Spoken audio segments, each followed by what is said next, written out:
작은 뿔의 등장과 하는 짓들, 하는 일들이라고 하기에는 너무 못된 것들이라, 그죠? 일들이라고 할 수 없고, 하는 짓들이라고 해보았습니다. 기도하고 시작하겠습니다. 아버지 하나님, 전에는 감추어져 있던 말씀이 다 펼쳐진 시대에 우리가 살고 있습니다. 마지막 시대에 살고 있는 것입니다.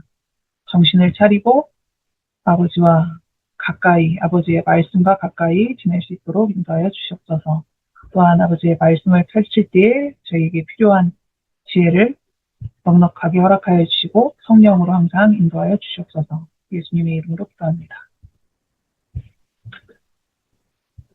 자, 여전히 우리는 8장을 공부하고 있는데 오늘도 끝이 안 날 것 같아요.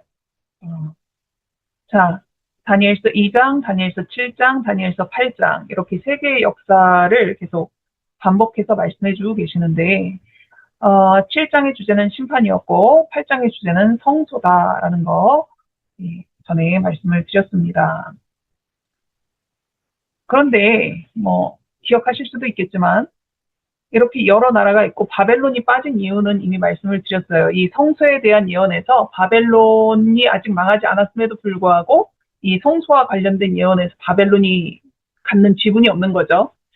그래서 바벨론에 대한 이야기는 이 8장 환상에 나오질 않습니다. 하지만 메데 페르시아를 상징하는 순양부터 등장을 하는데 페르시아, 헬라, 순념소 그런데 내용을 보다 보면은 이 두 나라의 이야기만 나오는 것이 아니라 로마 시대까지도 이어지는 내용인데 로마에 해당되는 동물은 등장을 하지 않더라라는 것이에요. 그래서 왜 그럴까를 한번 생각해 볼 수 있겠죠. 먼저 좀 아까 말씀드렸듯이 8장의 주제는 성소라는 것을 기억을 하시고 자, 8장의 그 환상의 내용을 보자면 페르시아, 헬라, 로마 시대의 이야기가 나오게 됩니다.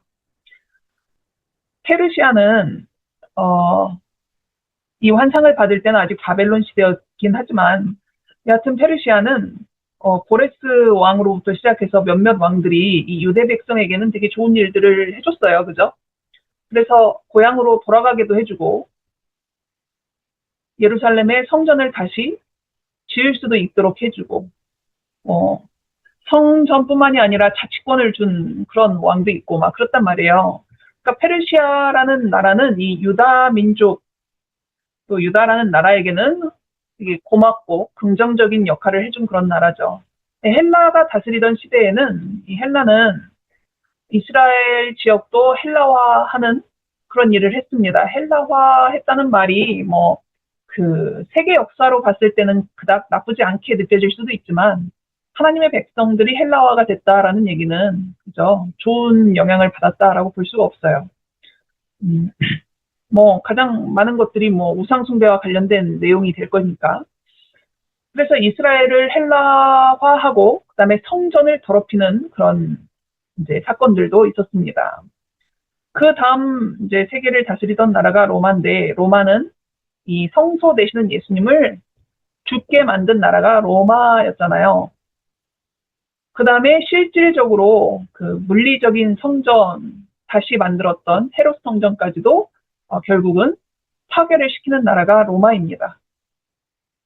그러고 보면은 페르시아와 헬라 로마는 뭔가 좀 차이가 있다라는 게 드러나죠. 가장 이 8장의 주제가 성소니까 성소를 중심으로 이야기를 하자면 성소에 대한 이 나라들의 태도가 다른 것이 표시가 되는 것입니다. 그래서 성소에 대한 태도로 분류를 한 거예요. 순양은 페르시아는 성소를 좋게 한 거고 신념소에 해당하는 헬라와 그 뒤에 이어나오는 로마까지도 결국 성전이나 성소를 다 파괴하고 더럽히는 그러한 일들을 했기 때문에 이렇게 두 종류의 동물로서만 구별을 한 것입니다. 그리고 또 한 가지는 이 8장에 나오는 환상은 동물보다는 이제 뿔에 더 집중되어서 예언의 내용이 나오기 때문에 그럴 수도 있겠다 싶어요. 그런데 이 성소가 8장의 주제라고 했는데 장소는 성소고 시기를 가리켜서 생각을 하자면 대속제일에 초점을 맞추는 내용이 자꾸 등장하는 것을 우리가 알 수 있는데, 이 동물들에게 뿔이 계속 나왔었잖아요. 순양도 뿔이 2개였고, 순념선 처음에 하나였다가 나중에 4개가 나왔다가 그 다음에 또 작은 뿔이 나오고 뭐 이런 식으로 뿔 이야기가 계속 나오는데, 성소 안 기명 중에서도 뿔이 달려있는 그런 기구들이 있었단 말이에요. 그게 분향단과 번제단이에요. 그러니까 이 성소의 주제를 가지고 이 이야기를 듣는 사람들은 성소 안에도 뿔이 있는 게 있는데 뭐 이런 생각을 할 수도 있겠다 싶은 거죠.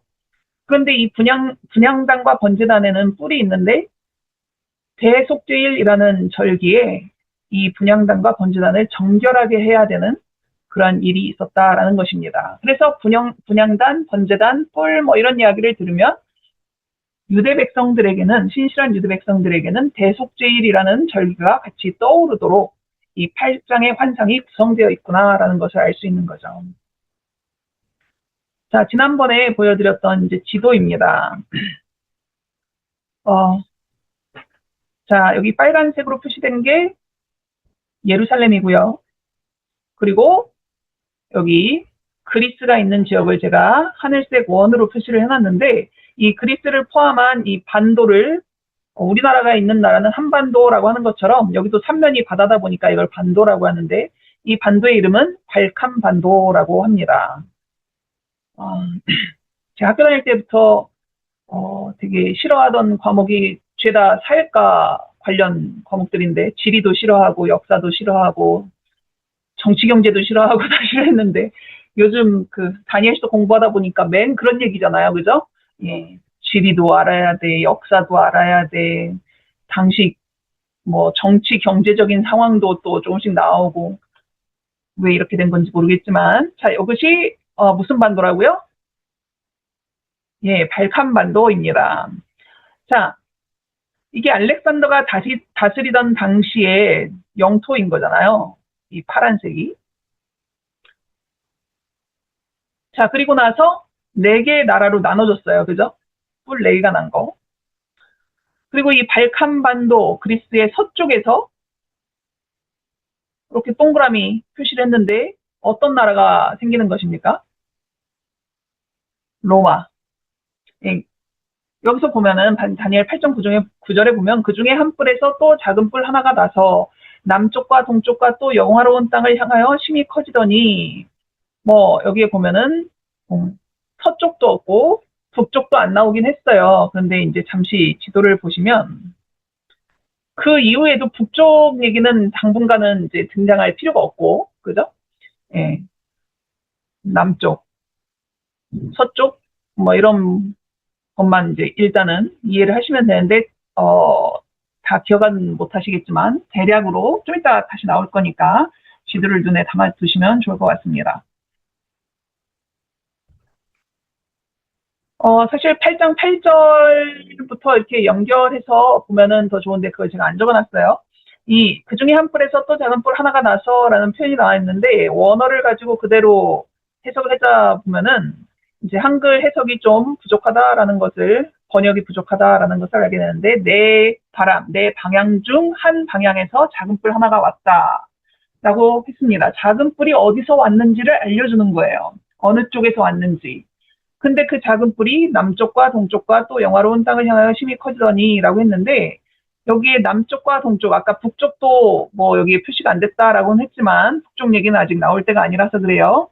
남쪽과 동쪽으로 커졌다라고 한 거 보니까, 작은 뿔은 아까 그리스의 서쪽에서 등장을 하는구나 라는 것을 우리가 알 수 있고요. 실제로 그리스는 발칸반도의 서쪽에서, 그리스가 아니고 그리스가 있는 발칸반도의 서쪽에서 이제 교황권이 등장하는 것을 알 수가 있습니다. 자, 그 세력이, 로마 세력이, 교황권 세력이 이제 초기겠죠. 남쪽으로 먼저 세력을 확장하는데 남쪽에는 카르타고와 이집트가 있대요. 동쪽으로는 마게도니아, 그리스, 소아시아, 시리아 뭐 이런 지역들 다 차지한 거죠. 그러면 영화로운 땅은 어딘가라고 생각할 수 있는데, 원어에는 땅이라는 단어가 아예 없다고 그러죠. 그래서 이 영화로운이라는 단어, 세비라는 단어를 살펴보면은 이 단어가 성경에서 어디서 쓰였나, 어떻게 쓰였나를 살펴보면은 뜻은 아름다움, 빛남, 영광 이런 뜻인데 이 단어는 예수님이나 이스라엘 땅을 가리킬 때 사용한 표현이더라라는 것입니다. 그러니까 이 번역을 한글로 할 때는 아마도 이스라엘 땅, 왜냐하면 여기도 다 그 지명에 관련된 내용이 나오니까 영화로운 이라는 말만 쓰기는 좀 그렇고 영화로운 땅, 이스라엘 쪽으로 이렇게 생각을 해서 쓰지 않았을까라는 생각이 들어요. 자, 그래서 이 이교 로마가 실질적으로 영화로운 땅이라고 생각하는 이스라엘 땅까지 영향을 미쳐서 거기서 예수님을 십자가에 달려 죽게 했단 말이에요. 그게 이교 로마 당시다라는 것을 이제 우리가 생각을 하는 거죠. 자, 로마에서 다시 남쪽 그러면 여기 밑에 북아프리카 지역을 말하는 것입니다. 가까이는 카르타고 멀리는 여기 이집트까지를 남쪽이라고 표현을 했고 동쪽은 마게도니아, 그 밑에 그리스, 그리고 여기 이만큼이 다 소아시아입니다. 지금의 튀르키예, 그죠? 그리고 조금 더 멀리 뻗어나서 시리아 지역까지 로마가 다 차지하는 거죠. 그리고 영화로운 땅인 예루살렘, 이스라엘 백성들의 땅까지 이 로마가 차지하는 것을 다니엘서 8장 예언에 나오고 있는 것입니다. 그런데 그것이 하늘 군대에 미칠 만큼 커져서 그 군대와 별들 중에 몇을 땅에 떨어뜨리고 그것들을 짓밟고 라고 10절에 얘기했는데 24절에 그거를 좀 더 설명을 해주고 있는 내용이 나와요. 그 권세가 강할 것이나 자기 힘으로 말미암은 것은 아니며 그가 장차 놀랍게 파괴 행위를 하고 자의로 행하여 형통하며 강한 자들과 거룩한 백성을 멸하리라. 제가 색깔을 좀 달리 해놨는데요.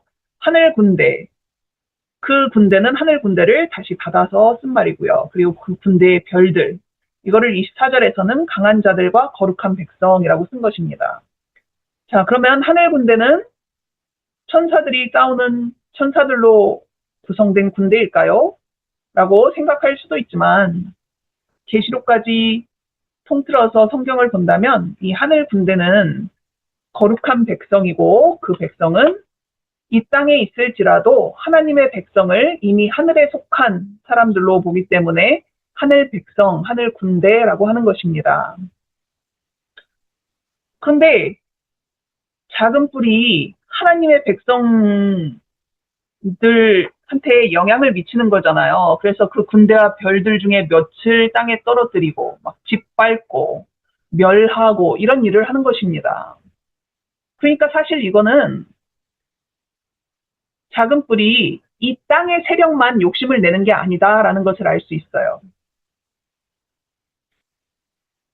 이 땅에서 땅만 더, 이 지구에서 땅을 더 많이 차지하고 뭐 이런 것만 욕심을 낸 게 아니라 하나님을 지금 대적하고 있는 거죠. 다시 말해서 작은 뿔은 종교 세력이라는 것을 이 10절과 24절 말씀으로 우리에게 가르쳐주고 있는 것입니다. 근데 교황권이 뭐 이쪽으로 가고 저쪽으로 가고 뭐 하나님의 백성을 괴롭히고 죽이고 뭐 그런데 그러려면 군사가 필요할 거 아니에요. 군사력이. 근데 교황권은 군사력이 없었는데 어떻게 이런 끔찍하고 엄청난 일들을 했을까?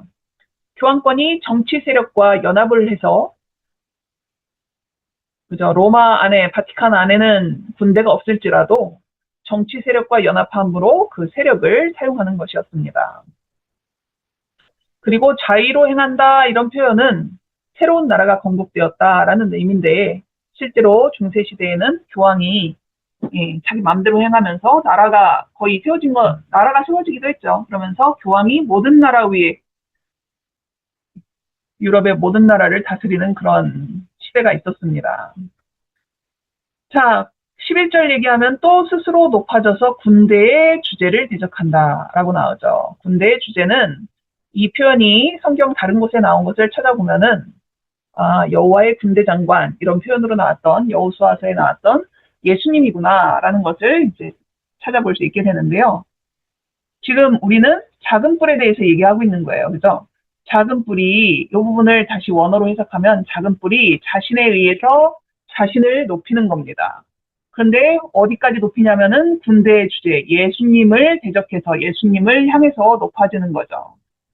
작은 뿔이 그랬다라는 거예요. 그런데 어떻게 하냐면은 그에게 매일 드리는 제사를 없애버렸다. 여기 원어에는 제사가 또 없대요. 히브리어로는 타미드라는 단어인데 이거 예전에 중창단 이름이었나? 이거 타미드가 있었던 것 같아요.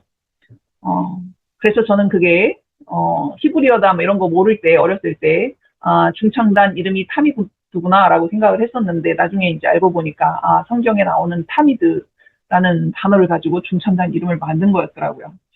자, 여하튼 타미드라는 단어가 나오는데 타미드는 사실 제사뿐만이 아니라 성소의 매일의 봉사와 관련된 단어입니다. 사실 성소가 그렇게 크지는 않지만 그 안에 이렇게 질서 있게 성전 기구를 들여놓고 제사장들이 매일매일 하는 일들이 정해져 있었잖아요. 시간도 정해져 있고 그 사람들이 하는 행동이라든가 이런 거에도 다 의미가 있으면서 질서 있게 정해졌는데 매일의 봉사와 관련된 것들이 이런 것들이래요. 진설병, 등잔대, 분향단, 제단 위의 불, 상번제, 대제사장 이마에 패가 있었는데 뭐 그런 것들 꼭 챙겨서 붙이고 다니고 그다음에 판결 흉패 이런 것들은 매일의 봉사와 관련된 이 성소 안에 또는 제사장의 옷과 관련된 이런 모든 것을 합쳐서 타미드라고 했다라는 거죠.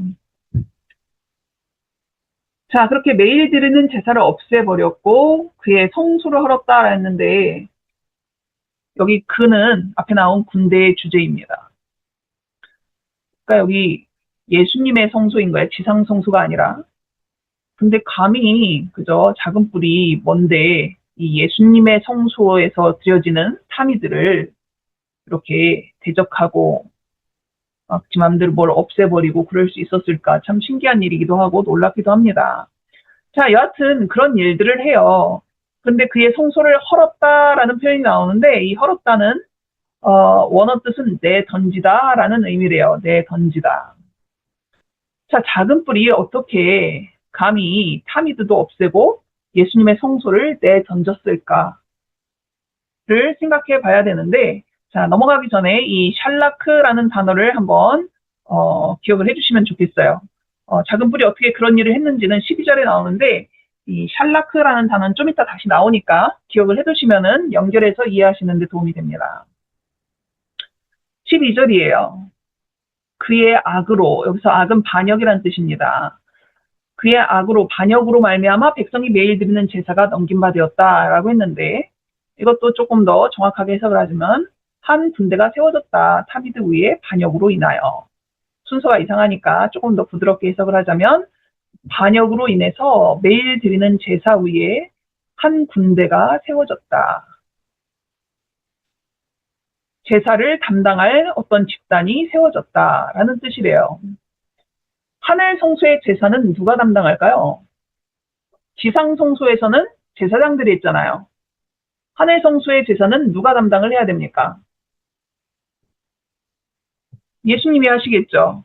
그런데 그것이 또 진리를 땅에 던진대요. 예수님이 하시는 것들을 어떤 집단한테 맡겨버리고 그런 일들은 다 반역적인 일로 뭐 지하고 싶은 대로 했다 이 말인데 아까 진리를 땅에 던지다라는 단어 샬라크라는 단어가 11절에서는 그의 성소를 헐었으며 라는 헐다에서 나왔던 동사거든요.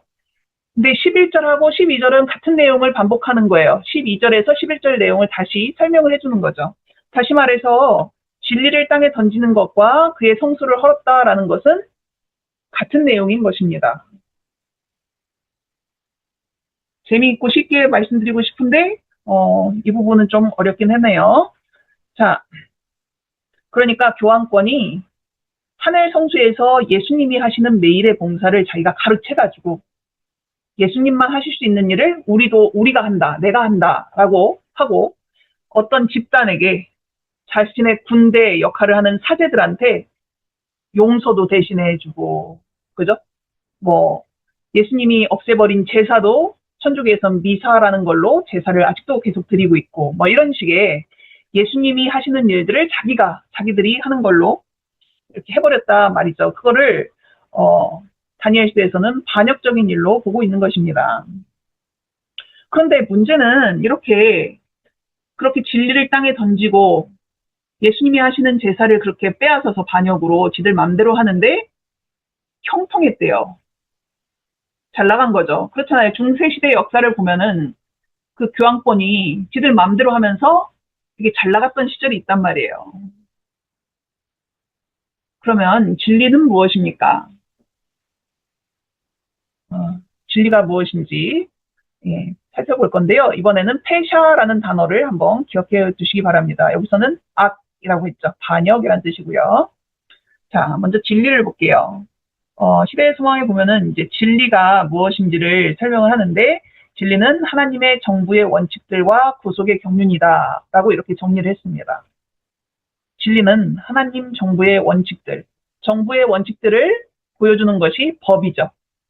그 다음에 구속의 경륜, 이 인류를 다시 구원해서 하나님과 같이 지낼 수 있도록 하는 일을 완성시킨 것은 십자가입니다. 그래서 하나님 정부의 원칙들과 구속의 경륜, 그것이 진리인데 그 진리를 더 간단하게 설명하자면 율법과 십자가라고 정리할 수가 있습니다. 자, 이 진리를 땅에 집어 던졌다, 뭐 내던졌다 이런 표현을 한단 말이에요. 하나님의 율법을 교황권이 맘대로 바꾼 흔적들이 많이 있습니다. 그죠? 진리를 집어 던진 거죠. 십자가로서만 구원받을 수 있는데 자기들이 죄도 용서해주고 뭐 뭘 먹으면은 그것이 뭐 진짜 살이 된다는 둥 어쩐 둥 하면서 제사를 아직도 드리질 않나 여러 가지 일들로 예수님의 십자가를 욕돌리고 있는 거죠. 13절입니다. 내가 들은즉 한 거룩한 이가 말하더니 다른 거룩한 이가 그 말하는 이에게 묻되. 그래서 거룩한 분들이 둘이 등장을 하네요. 그죠? 그런데 첫 번째 등장한 거룩한 분은 예수님이시고 다른 거룩한 이는 어떤 천사입니다. 이 천사가 예수님한테 사실 질문하는 거예요. 환상에 나타난 바 매일 드리는 제사와 망하게 하는 죄악에 대한 일과 성소와 백성이 내준 바 되며 지팔필 일이 어느 때까지 이르겠습니까? 라고 질문을 했겠죠. 그런데 이 어투가 이를 꼬라고 하니까 대등한 것 같지만 여하튼 천사가 예수님께 질문을 하는 거예요. 근데 여기 말하는 환상은 뿔 2개 달린 순양, 뿔이 큰 게 하나 있던 순점소 4개 나오고 나중에는 작은 뿔 나오고 뭐 그랬던 이 8장의 환상의 내용입니다. 근데 이 8장에 나왔던 이 환상에서 매일 드리는 제사와 망하게 하는 죄악에 대한 일과 성소와 백성이 대준받으며 지팔 일이 어느 때까지 이르겠습니까? 라고 했는데 말이 길어 보이지만 질문 2개가 나오는 것을 알 수가 있어요. 근데 여기서 죄악이라는 것은 12절에 나왔던 악이라는 단어의 반역입니다. 제사 망하게 하는 반역에 대한 일 이렇게 되는 거죠. 자, 아까 말씀드린 것처럼 예수님의 성소에서 일어나고 있는 매일의 봉사를 예수님이 하고 계시는데 그거를 교황권이 다 뺏어서 자기들이 뭘 하는 것처럼 하는 그런 반역적인 일들을 말하는 것입니다.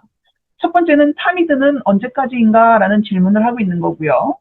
타미드가 매일의 봉사입니다. 성소에서 매일매일 하는 그 봉사, 매일의 봉사. 이 말은 타미드가 끝나면은 대속죄일이 되거든요.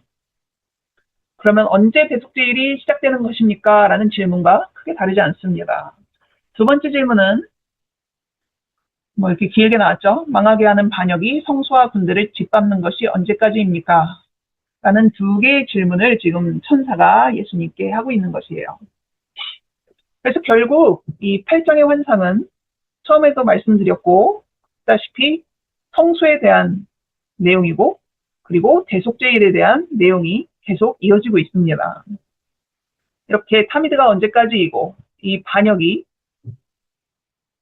성소와 군대를 짓밟는 것이 언제까지입니까? 라는 질문을 천사가 예수님께 했는데 그 대답이 다니엘 8장 14절이죠. 그가 내게 이르되 2300주야까지니 그때 성소가 정결하게 되리라. 다니엘은 1260일 이야기를 듣고도 엄청 근심이 되고 힘들었는데 이번에는 1260에 대한 것도 힘들었는데 2300주야가 등장을 합니다. 근데 2300주야가 언제부터 언제까지인지도 아직 나오질 않았고 그리고 성소가 정결하게 되리라 라는 표현이 나왔는데 우리한테는 이 말이 낯설고 익숙하지 않을지 모르지만, 이 성소에 관심이 있는 유대인이라면은 이 표현은 대속죄일에 일어나는 일이라는 것을 어느 정도 알고 있었다라는 것이 그들의 이제 기본 상식이었어요. 성소 봉사는 두 가지로 나누입니다. 첫 번째는 매일의 봉사. 매일매일 거의 비슷하게 반복되는 일들이 있어요. 그 중에 이제 제일 중요한 게 아침, 저녁으로 드리던 상번제, 뭐 이런 거죠.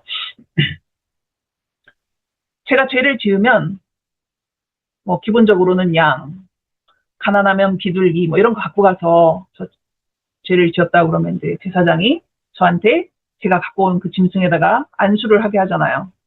그러면은 신이진의 죄를 그 짐승한테 전가시키는 거예요. 그리고 그 짐승을 죽여요. 그러면 피가 나오잖아요. 여하튼 뭐 여러 가지 과정이 있는데 제사장은 그 피의 일부분을 가지고 들어갑니다. 성소 안으로. 그러면 저는 이제 좀 가벼워졌어요. 왜냐하면 제 죄를 그 짐승한테 전가시키고 저는 자유로워지는 거예요. 용서받는 것. 그런데 제사장이 그 짐승을 다 처리하고 끝내는 게 아니라 그 짐승한테 받은 피를 가지고 성소 안으로 들어가서 성소와 지성소 사이에 있는 휘장에다 그 피를 뿌려요. 그래서 사실은 나는 그 짐승한테 죄를 다 옮겼다라고 하고 나오지만 제 죄의 흔적이 완벽하게 사라진 건 아니란 말이에요.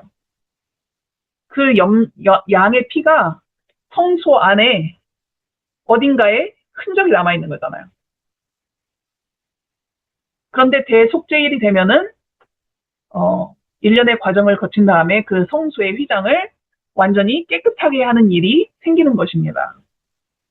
그러면은 1년 동안 내가 죄를 지을 때마다 가가지고 그렇게 했던 그 피의 흔적들이 지성소를 앞에 있는 그 휘장에 다 피로 묻어 있었는데 그거마저도 죄의 흔적마저도 싹 지워지는 거죠.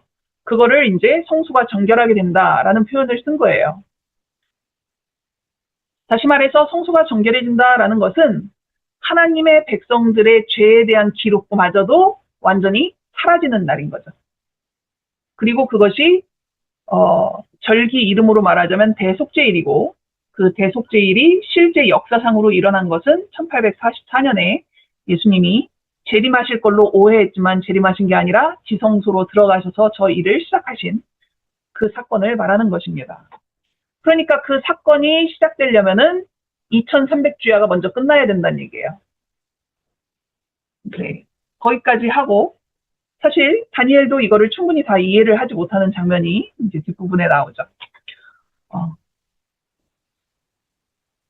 그래서 우리가 이제 그 1844년부터 예수님이 하시는 일을 조사 심판이라고 또는 재림전 심판이라고 부르는데 우리는 심판받고 재판받고 이런 거에 대한 두려움이 있지만 그리고 어느 정도 두려움이 필요한 것도 사실이지만 그 조사 심판을 하는 이유는 성소 휘장에 남아있던 그 죄의 흔적을 지워버리기 위한 거지. 하나님의 백성을 너는 실수로 여기 이름 있네 지워버려 뭐 이렇게 해가지고 벌 주기 위한 게 아니란 말이죠. 그래서 조사 심판을 통해 하나님의 백성을 의롭다고 더 이상 죄의 흔적도 없다라고 인정해 주고자 하는 것이 조사 심판이고 그것이 성소의 정결이다 라고 표현하는 바입니다. 네, 다음 내용은 저희가 다음 주에 이어서 하도록 하겠습니다.